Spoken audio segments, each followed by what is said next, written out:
ने इसे एक डीमन को बेच दिया, वो भी सिर्फ चंद रुपयों के लिए। तो अब इसकी जिंदगी कैसे कटने वाली है और क्या होने वाला है इसके साथ, चलिए देखते हैं। इस स्टोरी के मेन कैरेक्टर का नाम है सुजुकी इरुमा, जो कि सिर्फ 14 साल का है और ये अपने जिंदगी में हमेशा हार्डशिप से गुजरा है। इसकी जिंदगी में बहुत सारी कठिनाइयां आई हैं। इसे 14 साल की उम्र में ही काम करके अपनी रोजी रोटी कमानी पड़ती है, क्योंकि इसके पेरेंट्स जो है वो काम नहीं करना चाहते। ऐसे ही इरुमा शिप पे काम करता रहता है, लेकिन तभी ही उसे शिप से टेलीपोर्ट कर दिया जाता है। तो वो देखता है कि उसके सामने एक डीमन है जो उसे लेके जा रहा है कहीं पे। वो डीमन कहता है कि तुम्हारे पेरेंट्स ने मुझे तुम्हें बेच दिया है और अब तुम मेरे साथ चलोगे नेदर वर्ल्ड में। नेदर वर्ल्ड में लेके जाने के बाद इरुमा को ये डीमन कहता है कि मुझे तुम्हारा दादा बनना है, प्लीज मेरे पोते बन जाओ। तो इरुमा बड़ा सॉफ्ट दिल का लड़का रहता है, वो किसी को भी ना नहीं कह पाता है, तो वो कॉन्ट्रैक्ट साइन कर देता है और इसका पोता बन जाता है। फिर ये डीमन कहता है कि अभी तुम्हें कल से स्कूल जाना है, और ये फटाक से इरुमा के सारे कपड़े वपड़े सब बदल देता है और उसका एक नया रूम खड़ा कर देता है और कहता है कि तुम यहाँ पे सेफ रहोगे जब तक यहाँ के डीमंस को मालूम नहीं पड़ता कि तुम एक इंसान हो। अगर उन्हें मालूम पड़ गया कि तुम एक इंसान हो तो वो तुम्हें खा लेंगे। फिर इरुमा रात में सोने जाता है और कहता है कि शायद ये एक बुरा सपना है, और ऐसा बोल के वो सो जाता है। फिर जब वो अगले दिन उठता है तो देखता है कि ये एक बुरा सपना नहीं है और ये एक सच्चाई है। उसके बाद इरुमा स्कूल जाने के लिए रेडी होता है और फिर वो जाता है उसके स्कूल में, जिसका नाम है बाबेरियस द डीमन स्कूल। वो देखता है कि यहाँ पे जितने भी डीमंस है सबके पास पंख है और सब उड़ उड़ के स्कूल में आ रहे हैं। और फिर वो स्कूल के एंट्रेंस सेरेमनी में बैठा होता है और उसके आसपास सब खतरनाक डीमंस होते हैं जो आपस में बात करते रहते हैं कि हमें किसी लजीज चीज की खुशबू आ रही है। ये सुन के वो डर जाता है एकदम से। इरुमा कोशिश करता है कि वो लोगों में घुल मिल जाए और वो कभी भी मतलब किसी के सामने ना आए, पर उसकी ये सोच एक सोच ही रह जाती है, क्योंकि उसे मालूम पड़ता है कि उसके स्कूल के जो प्रिंसिपल है वो उसके दादाजी ही है। और उसके दादाजी स्टेज पे आके सबको कहते हैं कि ये है मेरा पोता इरुमा, तुम लोग को मैं सबको इसकी फोटो दे देता हूँ। फिर स्कूल के सेरेमनी में एक प्रथा होती है कि वहाँ का सबसे टॉप स्टूडेंट आके स्पीच देगा, तो वो होता है आस्मोडियस। पर एंड मोमेंट पे वो लोग का स्क्रिप्ट चेंज कर देते हैं और कहते हैं कि इरुमा स्पीच देगा। तो इरुमा स्पीच देने जाता है, पर उसे कुछ सोचता ही नहीं क्या देना है। तो उसके सामने एक चिट्ठी रहती है जो उसके दादाजी ने लिखी होती है, उसमें एक स्पेल लिखा होता है। तो वो स्पेल पढ़ने लगता है और वो स्पेल पढ़ने के बाद सब लोग हैरान हो जाते हैं इरुमा को और कहते हैं कि तुमने एक फॉरबिडन स्पेल पढ़ा है, जिसे पढ़ना बिल्कुल भी अलाउड नहीं है स्कूल में। अगर ये स्पेल काम करेगा तो तुम पूरे दिन के लिए गिरोगे नहीं। और फिर इसके बाद आस्मोडियस इरुमा को चैलेंज करता है कि तुम्हारे वजह से मेरा स्पॉटलाइट चला गया, स्पीच देने का काम मेरा था लेकिन तुमने मेरा स्पॉटलाइट छीन लिया और अब तुम्हें लड़ना होगा मुझसे। तो आस्मोडियस धड़ाधड़ इरुमा के ऊपर हमला करता है, फायर बॉल्स फेंकता है, पर इरुमा सबको डॉज कर लेता है। तो यहाँ पे हमें ये मालूम पड़ता है कि इरुमा इन सबको इस वजह से डॉज कर पाता है क्योंकि बचपन से ही उसके पेरेंट्स ने उसको छोड़ दिया रहता है कि भाई तू जा, तेरी जिंदगी जी। तो उस वजह से इरुमा का डॉजिंग स्किल्स एकदम परफेक्ट हो गया होता है। और आस्मोडियस लगभग 20 मिनट तक इरुमा के ऊपर हमला करता रहता है। फिर वो गुस्से में आके कहता है कि तुम तो मेरे हर अटैक को डॉज कर रहे हो। तो वो चार्ज करता है इरुमा के पास और तभी इरुमा उसे पकड़ के जर्मन सुप्लेक्स दे देता है। वो भी गलती से देता है, असल में इरुमा का पैर स्लिप होता है यहाँ पे, लेकिन उसने वो स्पेल पढ़ा होता है जिसकी वजह से वो पूरा दिन गिर नहीं सकता। फिर उसके बाद आस्मोडियस कहता है कि यहाँ की प्रथा है कि जो भी आदमी एक दूसरे डीमन से हारता है तो उसे उसका गुलाम बन के रहना पड़ता है। तो इरुमा, आज से मैं तुम्हारा गुलाम हूँ, तुम्हारा एक सबॉर्डिनेट। और इसी के साथ पहले ही दिन पे इरुमा ने एक गुलाम अक्वायर कर लिया है। फिर अगले दिन इरुमा का प्रॉपर पहला दिन होता है स्कूल का, जिसमें उनका ओरिएंटेशन नहीं होता है पर उनकी क्लास होती है। तो जैसे ही इरुमा स्कूल पहुंचता है तो वो देखता है कि आस्मोडियस उसके लिए 6 घंटे से इंतजार करता होता है स्कूल में। और फिर आस्मोडियस इरुमा को समझाता है कि आज के दिन उनका फेमिलियर समनिंग रिचुअल होने वाला है, जिसमें वो लोग खुद के लिए एक फेमिलियर को समन करेंगे। अब फेमिलियर क्या होता है, वो कोई भी जानवर, ड्रैगन कोई भी टाइप का मिथिकल बीस्ट हो सकता है जो तुम्हारे साथ रहेगा पूरा टाइम। और आस्मोडियस कहता है तुम्हारे फेमिलियर समनिंग के ऊपर तुम्हें रैंक मिलेगा और इस दुनिया में आगे बढ़ने के लिए, एक बेटर डीमन बनने के लिए तुम्हें हमेशा रैंक अप करते रहना पड़ेगा। फिर उनका समनिंग रिचुअल शुरू होता है और कालेगो टीचर आके वहां पे उनसे कहता है कि तुम्हें इस समनिंग पैक्ट को यूज करना पड़ेगा जो कि मेरा ब्रांड से बना हुआ है, ताकि मुझे मालूम पड़े कि तुम लोग सही से समन कर रहे हो कि नहीं। तो हर बच्चा धीरे धीरे करके एक एक फैमिलियर को समन करने लगता है। आस्मोडियस समन करता है एक गॉर्गन स्नेक को, जो कि एक हाई लेवल का समन माना जाता है। उसे देख के काले को कहता है कि ये बहुत सही समनिंग है। उसके बाद आती है इरुमा की बारी। अब समन करने का काम है डीमंस का। एक डीमन एक फैमिलियर को समन कर सकता है, ये तो नॉर्मल सी बात है। लेकिन जब एक इंसान समन करने जाता है तो क्या होता है? इरुमा जैसे ही वो समनिंग पैक्ट यूज करता है समन करने के लिए, उसके पास एक फैमिलियर समन नहीं होता है, बल्कि कालेगो टीचर समन हो जाता है। क्यों? क्योंकि इरुमा ने कालेगो के ब्रांडिंग वाले समनिंग पेपर को यूज किया था। उस वजह से अब कालेगो इरुमा का एक फेमिलियर बन चुका है। जैसे ही कालेगो पूरी तरह से समन हो जाता है तो वो एक छोटा सा चिड़िया टाइप में कन्वर्ट हो जाता है। फिर इसके बाद कालेगो और इरुमा दोनों ही प्रिंसिपल के पास जाते हैं और उनसे कहते हैं कि प्लीज इस समनिंग रिचुअल को कैंसिल कराइए। तो प्रिंसिपल कहता है कि ये नहीं हो सकता, कम से कम 1 साल तक तो नहीं हो पाएगा। और अगर फेमिलियर ने अपने मालिक पे हमला करने की कोशिश की या उसकी बात नहीं मानी तो फेमिलियर के ऊपर पनिशमेंट खुद ही चढ़ जाती है। और तो और अगर तुमने जानबूझ के ये रिचुअल को तोड़ने की कोशिश की तो तुम दोनों ही मर जाओगे। और फिर ये बात भी स्कूल के न्यूज़पेपर में पब्लिश हो जाती है कि इरुमा ने कालेगो सेंसे को एज अ फेमिलियर समन किया है। और इसके पहले ही दिन पे इरुमा ने आस्मोडियस को जर्मन सुप्लेक्स मारा होता है,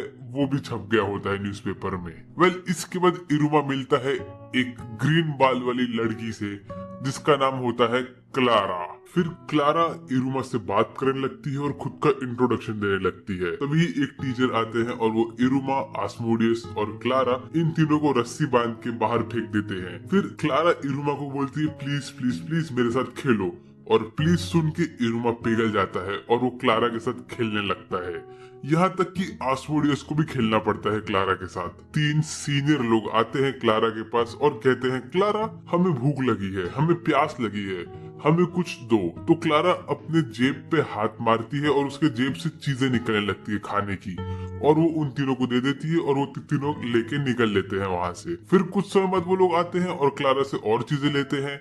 तो इरुमा पूछता है क्लारा से कि ये क्या कर रही हो तुम? तो क्लारा कहती है कि ये मेरे फैमिली का ट्रेड है कि ये जो मेरे जेब है उनसे मैं कोई भी चीज निकाल सकती हूँ। और क्लारा कहती जब भी मैं इन्हें मेरी चीजें देती हूँ तो ये लोग कभी कभी मेरे साथ खेलते हैं। बाद में क्लारा इरुमा को भी चीजें देने लगती है ताकि इरुमा भी उसके साथ खेले, पर इरुमा उससे कहता है कि नहीं, मुझे ये सब नहीं चाहिए। तो क्लारा रोने लगती है, उसे लगता है कि इरुमा उसके साथ नहीं खेलने वाला। तो इरुमा कहता है कि मैं तुम्हारे इन सब चीजों के बगैर भी तुम्हारे साथ खेलना चाहता हूँ। तो ये सुन के क्लारा का दिल पिघल जाता है। उसके बाद वो तीनों वापस से आते हैं क्लारा के पास और कहते हैं क्लारा हमें वापस भूख लगी है, क्या तुम हमें आइसक्रीम दे सकती हो या कुछ खाने के लिए दे सकती हो? तो क्लारा गुस्से में पूरा का पूरा एक वेंडिंग मशीन उसके ऊपर दे मारती है और कहती है इसमें पैसा डाल और जो तुझे चाहिए वो ले ले। उसके ही बाद अगले दिन इरुमा के दादाजी उससे कहते हैं कि इरुमा तुमने तो 2 दोस्त बना लिए हैं अभी। तो इरुमा कहता है मैं कह नहीं सकता ये मेरे दोस्त है, क्योंकि आज से पहले मेरे कभी दोस्त नहीं बने, हम सिर्फ साथ में खेलते हैं और साथ में रहते हैं। तो उसके दादाजी कहते हैं यही तो दोस्त होते हैं। फिर हमारी गैंग जाती है अपने स्कूल में कैंटीन में खाना खाने के लिए। वहाँ पे ये लोग देखते हैं कि हर इंसान को उसके रैंक के हिसाब से ही मेन्यू में आइटम मिलते हैं खाने के लिए। तो इरुमा और आस्मोडियस इन दोनों को रैंक नहीं मिला होता है तो उनको मिलता है लेवल 0 का खाना खाने के लिए। तो जब ये लोग खाना खाने बैठते हैं तो जिन लोगों ने क्लारा को परेशान किया था वो लोग इरुमा लोगों के लिए 50 प्लेट का ऑर्डर डाल देते हैं गुस्से में, और इरुमा ये सब एक झटके में खा लेता है। और उसी वक्त कैंटीन में एक दुकानदार होता है जो क्लारा को धक्के मार के बाहर निकलता रहता है, कहता है कि तुम मेरे दुकान से चीजें उठाती हो और उनका पैसा नहीं भरती हो। तो इस वजह से बहुत शोर शराबा होने लगता है कैंटीन में, और तभी ही कालेगो टीचर आते हैं और वो आने के बाद बोलते हैं ये सब क्या हो रहा है। तो क्लारा कालेगो टीचर को पकड़ लेती है और कहती है कि टीचर मैंने सुना है कि आप इरुमा के फेमिलियर हो। तो वो इरुमा को कहती है कि इरुमा वो स्टिकर अपने हाथ पे लगाओ और हाथ ऊपर करो। और जैसे ही इरुमा ऐसा करता है तो कालेगो समन हो जाता है एज अ फेमिलियर। तो ये देख के क्लारा खुश हो जाती है। तभी वो दुकानदार इरुमा और उनके ऊपर हमला करता है, कहता है कि तुमने मेरे दुकान से वापस सामान कैसे उठाया। और ये देख के वो लोग भाग जाते हैं वहां से बाहर। फिर इरुमा क्लारा और आसुंडे से पूछता है क्या तुम मेरे दोस्त बनोगे, और ये सुन के वो दोनों जवाब देते हैं दोस्त क्या होता है। तो इरुमा उन्हें एक्सप्लेन करता है कि दोस्त क्या होता है, और इसी तरह इरुमा 2 दोस्त बना लेता है सच में। फिर अगले ही दिन इरुमा के ग्रैंडपा उससे कहते हैं कि इरुमा तुमने मुझसे कहा था कि तुम्हें लोगों में घुल मिल जाना है और तुम्हें सबसे अलग नहीं दिखना है, तो मैंने क्या किया, मैंने तुम्हें डाल दिया है मिसफिट्स के क्लास में तुम्हारे दोनों दोस्तों के साथ। फिर जब इरुमा और उसके दोस्त स्कूल जाते हैं तो उन्हें उनके स्कूल में घुसने के बाद एक गुफा में जाना पड़ता है उनके क्लासरूम में एंटर होने के लिए। वो गुफा के अंदर जैसे ही घुसते हैं तो उन्हें दिखता है कचरे वाला एरिया, और उसी कचरे वाले एरिया के बगल में होता है उनका क्लासरूम। उस क्लासरूम में घुसने के बाद ही इरुमा मिलता है एक बंदे से जिसका नाम होता है साबनोक, और वो इरुमा को बोलता है कि तुम मेरे राइवल हो, मैं डीमन किंग बनना चाहता हूँ और मैं रैंक उन पे जाऊंगा। तो इरुमा बोलता है रैंक उन क्या होता है, तो तभी वो एक्सप्लेन करता है कि डीमन वर्ल्ड में 10 रैंक होते हैं 1 से लेके 10 तक। 10 को बोलते हैं उन, जो कि टॉप रैंक होता है, और जो बंदे को रैंक उन मिलता है वही बंदा डीमन किंग बनता है, तो वो रैंक तो मुझे मिलने वाला है। ऐसे वो लोग बात करते ही रहते हैं कि तभी ही उनके क्लास टीचर की एंट्री होती है, जो कि होता है कालेगो टीचर। और कालेगो टीचर आके बोलता है कि अभी तुम्हारा फाइनल एग्जाम होने वाला है, जो कि है तुम्हें ये पूरा वैली को कंप्लीट करना है, यहाँ से लेके वहां तक एंड पॉइंट तक पहुंचना है।